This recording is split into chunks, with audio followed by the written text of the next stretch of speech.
At first glance, Kulin's life seems quite similar to that of other teenagers.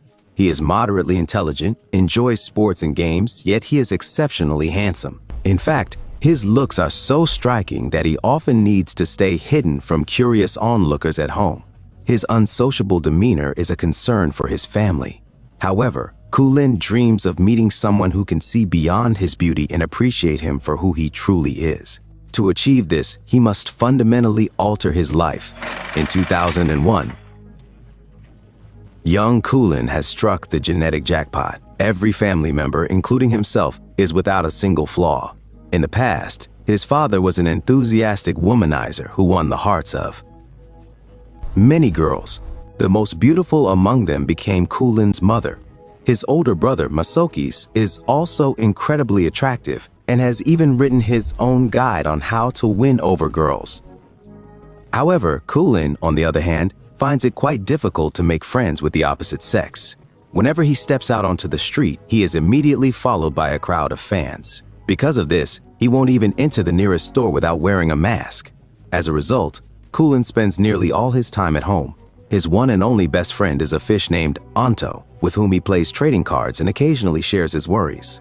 His parents and brother are genuinely concerned about Kulin's reclusiveness and make efforts to keep the boy, to encourage Kulin to live more like other teenagers. However, the young man remains resolute. He firmly declines his father's suggestion to join the basketball team. And when Masukis attempts to assist his brother in enhancing his personal life, asking him what sort of life he desires, Kulin provides a straightforward response.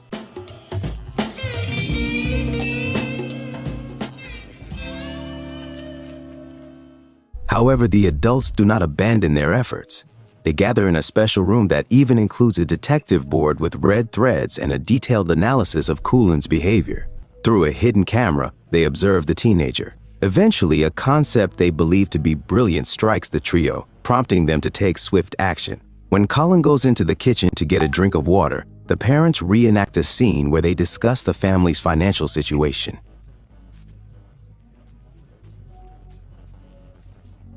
The wife urges her husband not to take on a tough project due to his age, but he says they'll earn good money and fund Kulin's homeschooling next semester.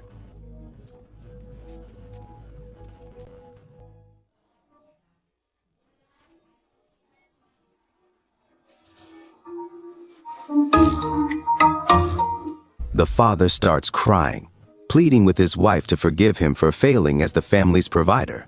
Kulin's mother reassures him, saying they'll find a solution together. The unexpected plan shocks Kulin, who cries all night. In the morning, he enters the kitchen and finds his father with a newspaper, searching for work.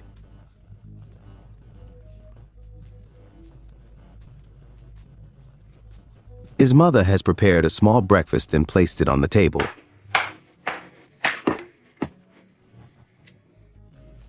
Her son apologizes, expressing that he feels like a burden.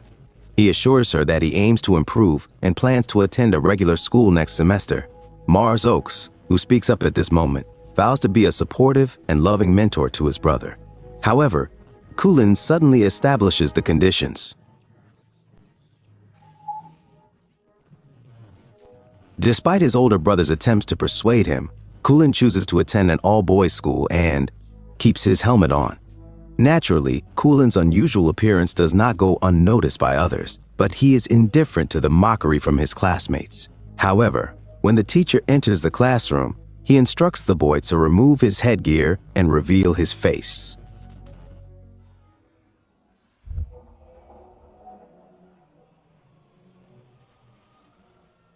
His incredible beauty impresses the teacher to such an extent that she has to call for an ambulance. Following this incident, the bullies, who have been teasing him during class, decide to take him to the basement and tie him up. There is also another pupil, who remains unknown. The bullies are introduced as the Attack Gang, and they perform a dance similar to the Sailor Warriors, which only provokes laughter. This greatly upsets the leader of their gang, CD.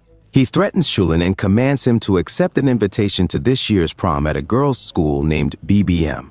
The previous time they attempted, they faced rejection due to the stunning Amanda, who is a student there. CD is infatuated with her and thinks that Kulin can persuade the students to attend the prom with his appearance.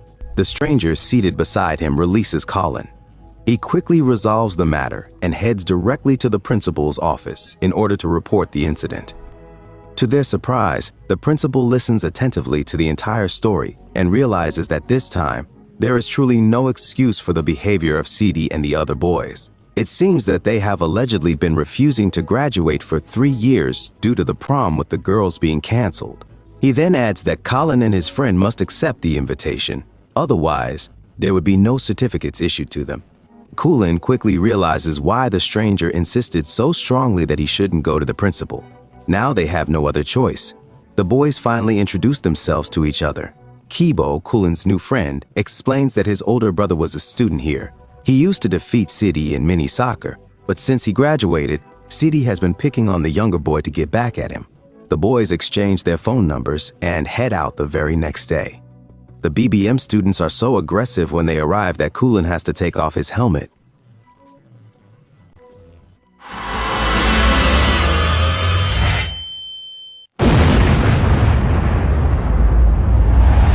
A true riot erupts at the school, causing chaos. The girls become hysterical, and the event is so significant that it makes it to the news on a local TV station. As the main character heads back home, he finds himself on the wanted list, drawing attention to his entire family.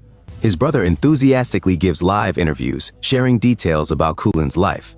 Meanwhile, his parents go as far as selling tickets for tours of the handsome boy's house. Amanda, too, catches sight of his face featured on the news. Colin somehow manages to slip away from the fans and finds refuge on the building's roof. He gets a video call from his parents and brother. They ask him to return home, but he insists he'll only come back when they stop exploiting him. Just then, the tour girls arrive, and Colin inadvertently receives some upsetting news.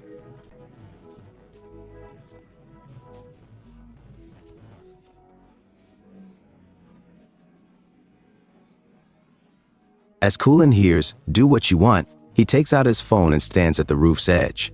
Seconds later, a girl's voice behind him calls him a coward. Startled, he drops his helmet on the asphalt and turns. The girl sits on a ledge, notebook in hand, looking at him mockingly. Cullen wonders why she doesn't faint at the sight of his face.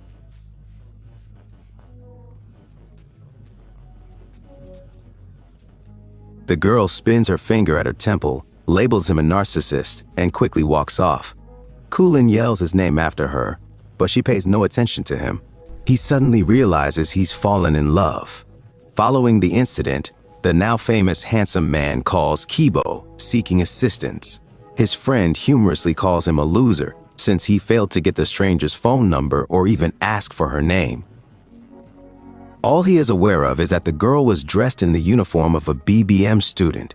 Kibo assures his friend that he will assist in finding the girl, and simultaneously, he intends to accomplish both the principal's and CD's missions. The boys make their way back to the girls' school to deliver an invitation to Amanda for the prom. The girl assures them that she will discuss it with the committee and respond to them if the answer is affirmative. On the way back, as he navigates through the crowd of girls who have surrounded them, Cullen spots the unusual girl, but unfortunately, he doesn't reach her. It doesn't take long before they receive Amanda's response. Upon returning to school, the boys are greeted with a message of acceptance.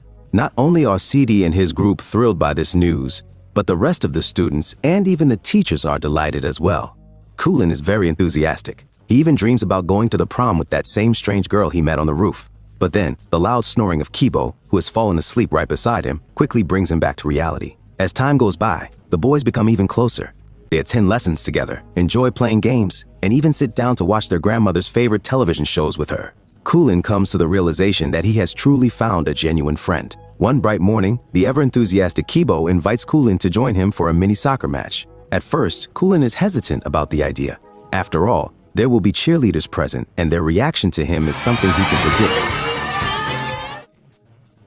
However, it is only after the game that Cullen comes to realize that it wasn't actually him they were cheering for.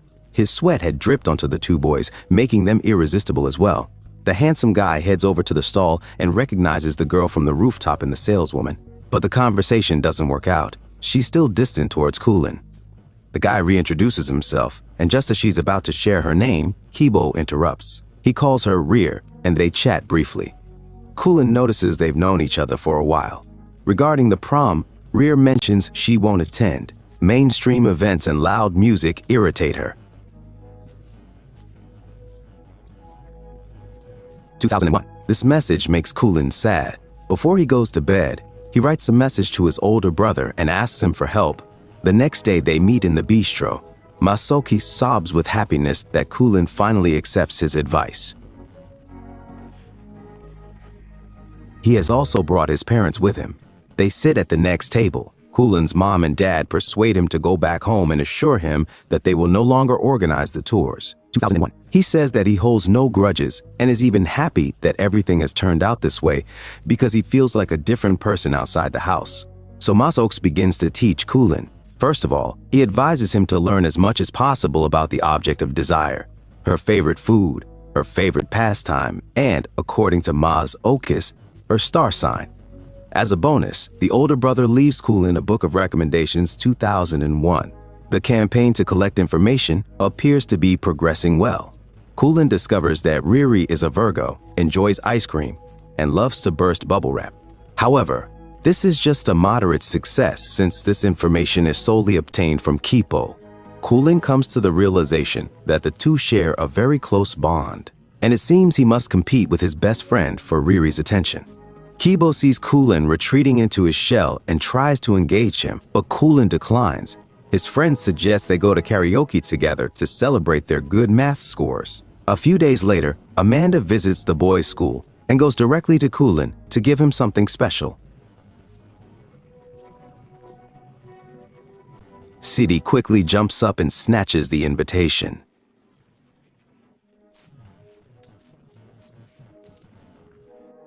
The classmate takes the time to explain to the boy that this is the typical rule. Whenever someone is invited, anyone is welcome to join. For Kulin, the karaoke night is far more significant than Amanda's birthday celebration. However, the evening does not unfold as he had hoped. Kibo not only sings better than he does, but also interacts much more effortlessly with Riri. When it's time to pay, it turns out that Kibo has left his wallet at home. He steps outside to transfer money using his cell phone. Kulin feels annoyed and finds himself alone with his lover. He questions Rear about how long she's been in love with Kyber. She responds that he has misunderstood the situation entirely. Nevertheless, Kulin presses for an answer.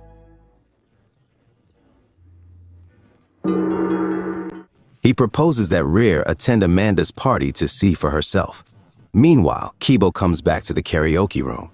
On day X, when Kulin arrives at the party with Kibo, the birthday girl practically greets them at the entrance. Amanda is unexpectedly strict with Kulin, takes his friend's hand, and leads him to the second floor. Rear, meanwhile, appears confused. After a brief hesitation, she goes up the stairs. Kibo doesn't notice her. He talks to Amanda and questions why she's here if the beauty is clearly only interested in someone like Kulin. Amanda finds Rear on the stairs and quiets Kibo with a kiss. Kulin meets the girl on the street. Riri, in tears, shares her disappointment, believing Kibo was different and cared about more than appearances. Kulin admits his feelings, but Riri says they can't be friends anymore and walks away. Kibo is caught off guard by the furious Sidi and his group.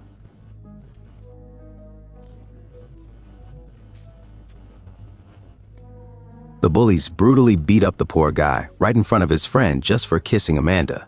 Kulin then picks him up and kindly drives him home. The following day, as usual, she and her grandmother sit together watching a soap opera in the living room. During the show, a man accuses his best friend of betrayal over a woman.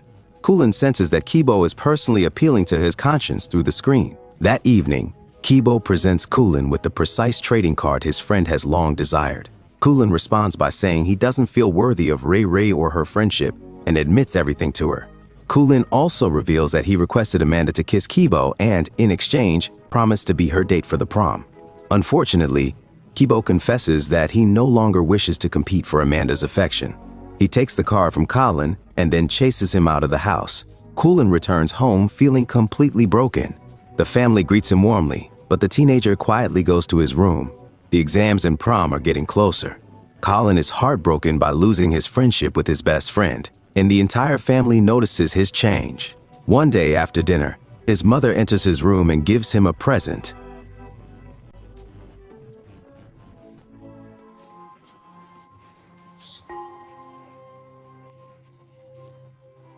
His mom holds a 2001 Inspire